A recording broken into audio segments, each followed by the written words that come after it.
Didik TV KPM. Terima kasih Syafiqah. Seterusnya murid di rumah sekalian, kita seterusnya akan mengkaji ciri-ciri ayat Makkiyah dan Madaniyah. Tadi kita dah terangkan berkaitan pengertian, dah jelas masa yang paling tepat kan. Tetapi berdasarkan masa itu, apakah sebenarnya ciri-ciri ayat Makkiyah dan Madaniyah? Okey, pertama sekali kita pergi kepada ciri-ciri ayat Makkiyah, iaitu ayat yang turun di Mekah. Yang pertama sekali mengandungi lafaz ya ayyuhannas, iaitu bermaksud wahai manusia. Kenapa wahai manusia? Kerana bila Rasulullah di Mekah, Rasulullah baru mendapat ataupun Islam itu sendiri. Jadi dia mengajak para sahabat memeluk agama Islam, okey, dan juga orang sekitarnya memeluk agama Islam, dia kata wahai manusia. Sebab masa itu mula-mula dalam dakwah, mula-mula. Jadi kita wahai manusia, marilah kita menyembah Allah Subhanahu Wa Taala. Itu yang pertama, menggunakan lafaz ya ayyuhannas. Yang kedua, mengandungi ayat sajadah, iaitu sujud tilawah. Di dalam Al-Quran ada 15 tempat. Yang mana ayat sajadah ini, kalau kita baca Al-Quran, dekat barisan atas tu dia ada satu garisan dan tanda macam kubah kecil, ada dua kan, iaitu ayat, nama dia ayat sajadah, untuk kita sujud kepada Allah Ta'ala ketika kita membaca ayat tersebut. Jadi itu tanda-tanda ayat tersebut ayat Makkiyah. Ada 15 tempat di dalam Al-Quran lah. Okey. Kemudian yang ketiga, mengandungi lafaz kala, disebut sebanyak 33 kali dalam 15 surah yang terakhir dalam Al-Quran.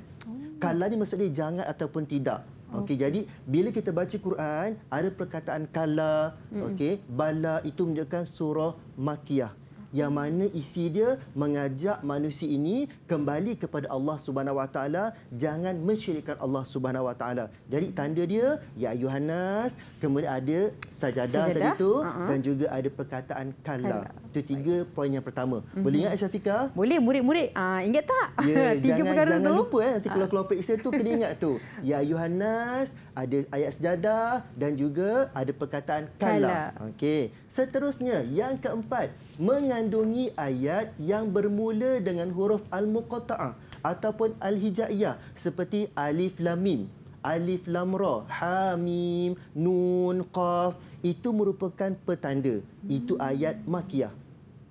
Tetapi kan dalam Quran tak tahu maksud dia apa kan. Itu milik Allah Subhanahu Wa Taala sahaja.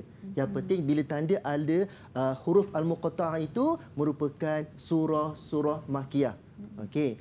Seterusnya yang kelima, menceritakan kisah Nabi Adam dan Iblis. Okey, maksud dia bila ada dalam ayat tersebut surah berkaitan dengan cerita berkaitan Nabi Adam, automatik kita kata berkaitan dengan ayat Makkiyah. Berkaitan Iblis yang mana menggoda Nabi Adam untuk turun ke dunia dan sebagainya kan, itu merupakan ayat Makkiyah.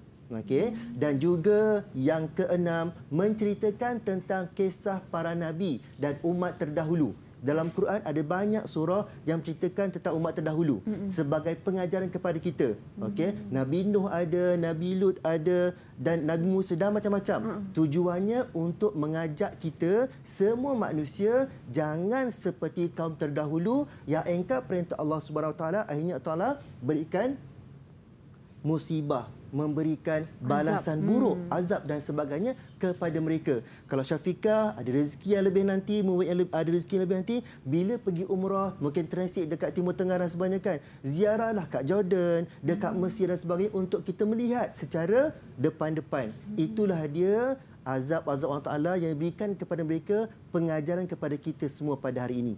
Jadi itu merupakan ciri-ciri ayat Makkiyah, ada 6. Setakat ni boleh faham Syafiqah? Ada pertanyaan nak tanya apa? Nak tanya tak? Okay. Tak ada. Maksudnya Ustaz, kalau contoh dalam surah Al-Baqarah itu sendiri ada diturunkan mengenai dengan ayat yang berkaitan dengan iblis dan juga Nabi Adam. Jadi nak kata surah Al-Baqarah itu ada dalam ayat-ayatnya ayat Makkiyah lah. Kiranya. Maknanya secara asasnya ialah kalau berkaitan Nabi Adam dan Iblis dalam cerita itu ialah surah Makkiyah. Okey. Tapi kita tengok juga kadang-kadang ada part sahaja, tapi bukan surah Makkiyah. Ada juga. Jadi kita kena mendalami satu persatu, kita kena baca buku betul-betul dan sebagainya. Cuma sebagaimana saya sebutkan tadi, nak mudah ingat, nama-nama surah-surah Makkiyah itu dimulakan dengan nama-nama Nabi. Baik. Kalau misalnya surah yang panjang-panjang, contohnya Ali Imran, Al-Baqarah tadi itu kan, okey, berkaitan ayat Madaniyah. Jadi itu asas yang paling mudah. Okey, supaya kita ingat untuk ciri ayat Makkiyah tersebut. Baik. Okey, seterusnya kita pergi kepada ayat Madaniyah. Apakah ciri dia? Yang pertama, suku kata dan ayatnya lebih panjang dalam menjelaskan syariat. Maksud dia apa? Surah Al-Baqarah, surah Ali Imran sebagainya kan dia panjang surah dia kan. Kenapa? Sebab bila kita nak menceritakan, nak menerangkan satu perkara, dia mesti memerlukan satu kefahaman ayat yang jelas dan panjang supaya kita faham. Kan? Maksud bila kita terangkan dengan jelas sebabnya, kenapa dan sebagainya, kita faham kenapa kita kena solat, kenapa kita kena zakat dan sebagainya. Sebab apa? Diterangkan dengan detail perintah tersebut. Jadi dekat yang pertama ayat Madaniyah ni dia mesti panjang ayatnya. Kerana apa? Untuk menceritakan satu perkara itu, perintah Allah Taala itu diperlukan penjelasan yang panjang dan detail. Yang kedua, semua hujah dan dalil mengenai hakikat Islam dibincangkan dengan mendalam. Berkaitan solat, berkaitan zakat, berkaitan haji, berkaitan perintah, segala perintah Allah itu diceritakan, diberikan dalil, hujah dan sebagainya dengan jelas. Sebab itu bila jelas, dia memerlukan kepada kupasan-kupasan yang panjang supaya difahami dengan baik dan kita sebagai umat Islam dapat melaksanakan perintah itu dengan jelas, dengan terang dan nyata. Jadi bila kita nak buat itu, kita yakin dengan segala perintah Allah SWT dan tanpa ragu-ragu lagi kita melaksanakan perintah dia. Okey, yang ketiga, seruan terhadap ahli kitab agar menerima Islam. Ahli kitab. Ada 3 agama yang mendapat kitab daripada Allah Taala, iaitu pertama agama Kristian.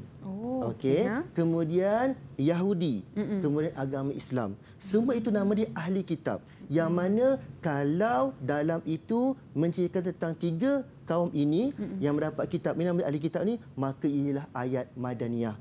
Sebab apa? Dalam Kristian, dalam Yahudi, semua itu memang ada berkaitan Islam.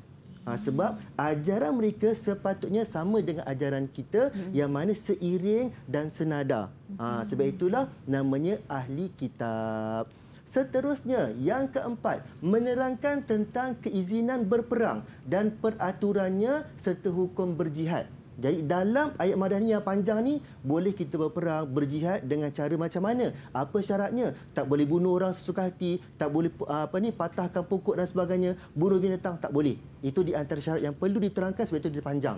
Yang kelima, menceritakan kisah dan perilaku buruk orang munafik.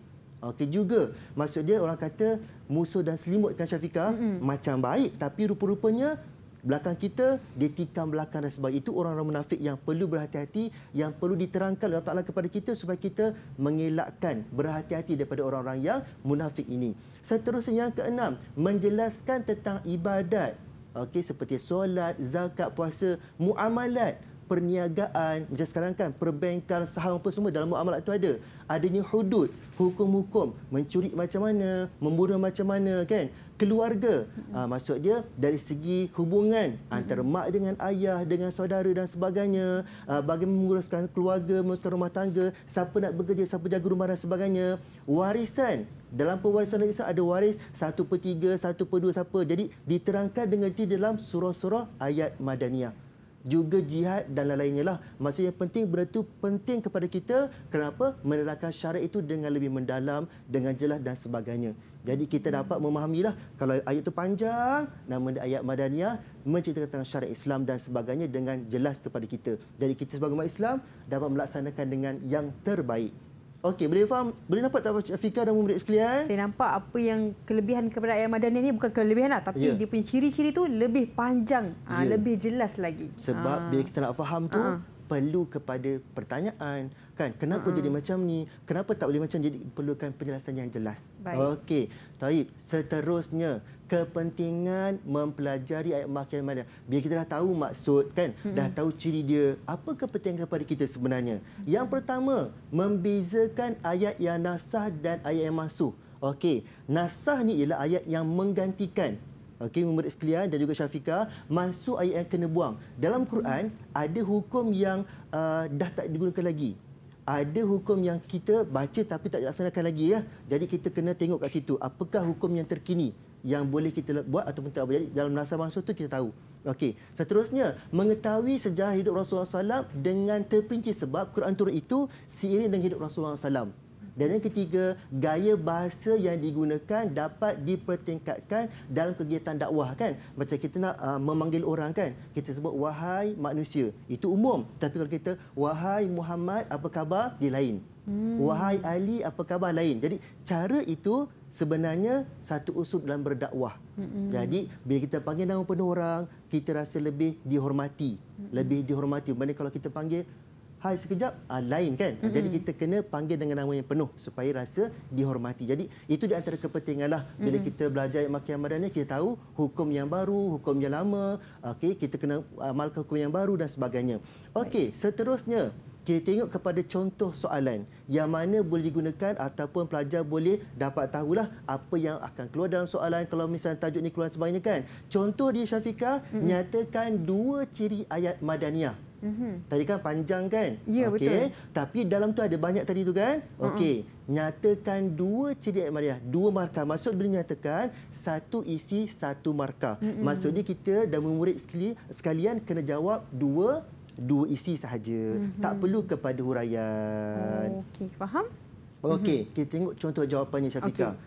Contoh, Ustaz kata tadi apa? Mesti ada isi soalan. 2 ciri ayat Madaniyah ialah yang pertama, menjelaskan tentang ibadat, muamalat dan hudud. 1 markah dekat situ.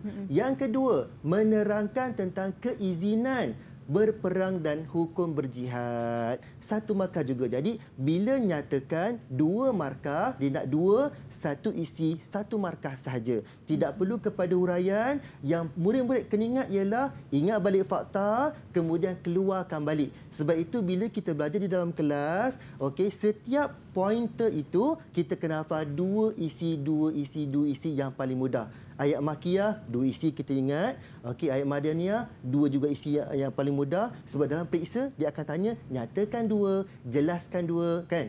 Jarang jelaskan 4. Sebab markah dia cuma 4 kalau banyak pun. Tak ada markah 8 dalam periksa Syafiqah. Jadi, dia kena hafal 2 isi sahaja. Jadi, itu cara untuk memudahkan murid-murid sekalian untuk jawab periksa dengan baik. Yang penting 2 tu, mesti murid-murid ingat. Macam tu.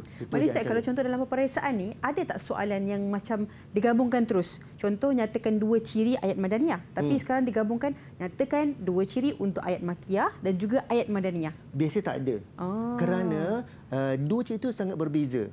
Melainkan dia tanya... Perbezaan? Perbezaan. Jelaskan 2 perbezaan ayat Makkiyah dan ayat Madaniyah. So, kita datangkan 2 ciri tadi tu, ayat Makkiyah, lawannya 2 ciri ayat Madaniyah. Sebab itu saya kata hafal 2 saja, kan? Sama ada hafal untuk perbezaan itu ataupun keluar 1 untuk Makkiyah, 1 untuk Madaniyah. Jadi dah mendapati. Kalau Syafiqah buat macam tu akan dapat 4/4. Sebab apa? Tetap itulah jawapan dia. Didik TV KPM